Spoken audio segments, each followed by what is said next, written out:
Mosquita y Mari is a new film that was just showcased at the Sundance Film Festival, and we're lucky to have in our studio the filmmaker of that film. Aurora Guerrero is here on Comunidad Del Valle. Welcome to the show. Thank you for having me. We're going to show about a 5-minute clip at the end of the show, but we do have some pictures, some images we want to show you. But this to me is a film about identity, and well, you tell us what it's about, because I found it. I saw the first 10 minutes or so, and I found it fascinating already. Okay. So tell us about it. Well, so it's a story about two young Chicanas, bilingual, bicultural, who are growing up in a working class immigrant neighborhood in Los Angeles, Southeast LA, Huntington Park. And they come to meet each other, and they're complete opposites in terms of personalities. And so they form a friendship, and within that friendship, they start to learn about new things about themselves. And I think in particular what is sort of the main storyline there is the attraction that starts to form, the romance that starts to form between them, that they are trying to figure out. They're young, they're 15, there isn't a lot of language around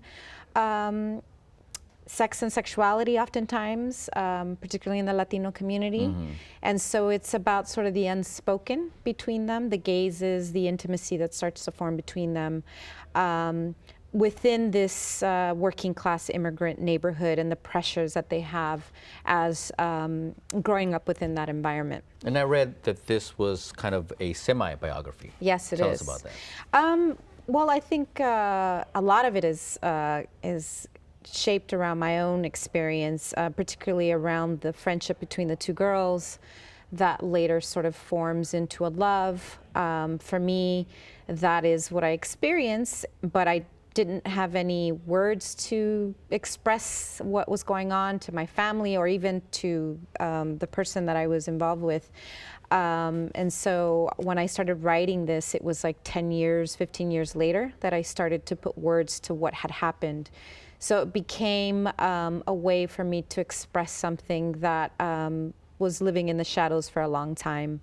So it was very liberating for me to talk about that. And I also grew up within that environment, and I thought it was important to show the intersection of those, identities of being working class, immigrant, and dealing with your sexual identity as well. Do you think that we as it might be a loaded question, that we as a Latino community have become more accepting of the LGBT community, or are we still kind of in the dark?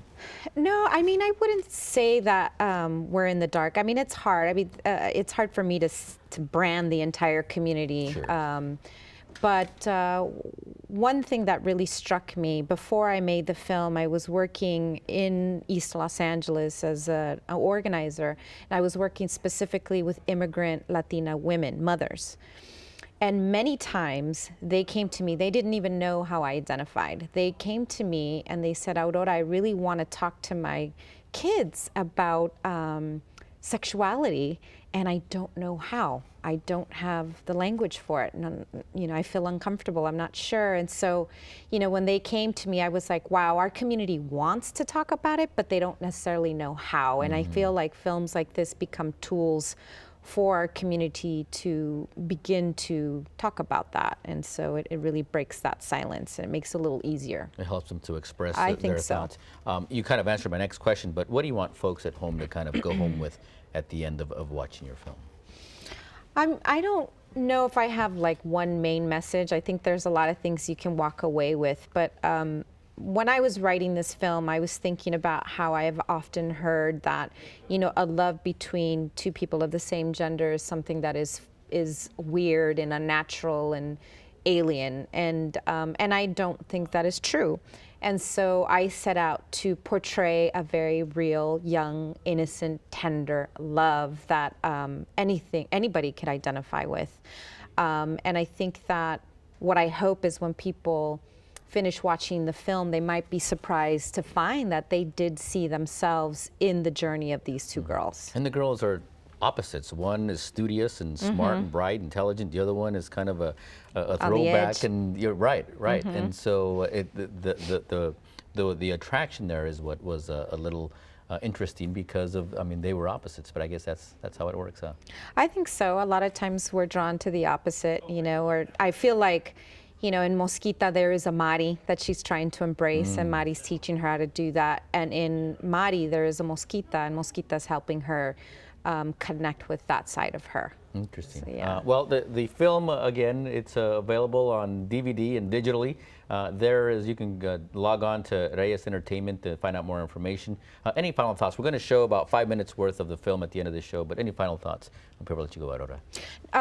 I just want to encourage people, Latinos, to watch this film. That is my main audience, and I feel like it's important for Latinos to support Latino independent cinema. So please make the effort to watch the film. All right. Thank you for being on the show. Thank you for having All right. me. She's a local. She's from the Bay Area. It's called Mosquita y Mari.